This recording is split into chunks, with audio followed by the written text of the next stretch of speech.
Hello. ఏమైంది బావా? 31st night దావత్ లేదా? ఏ పిల్లగా మీ అక్క నా వెనకనే ఉన్నది.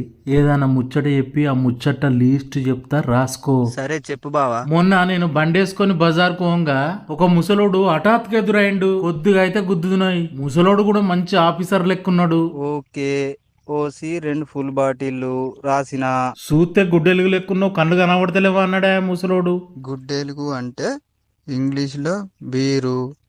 ఎన్ని కాటన్లు బావా? కోపం వచ్చి ముసలోడిని 4 దొబ్బులు దొబ్బిన సప్పుడకెళ్ళిండు. 4 కాటన్ల బీర్లు రాసిన. ఇక నా అదృష్టం చూడు, ముసలోడు అటు పోయినాక నేను ఇటు అత్తన్నాయి. హఠాత్తుగా నా బండి కింద నాటుకోడి పడ్డదోయ్. నాటుకోడి ఎన్ని కిలోలు బావా? చచ్చిపోయిన కోడికి కోడి ఓనర్ 2000 రూపాయలు తీసుకున్నాడు. ఓకే బావా. 2 కిలోల నాటుకోడి చికెన్ రాసిన. మరి ఎక్కడ కూర్చుందాం బావా? 2000 రూపాయలు ఇచ్చినాక చచ్చిపోయిన కోడిని నాకే ఇచ్చిండు. ఆ కోడిని తీసుకుపోయి తాళ్ళ వారేసిన. ఓకే బావా.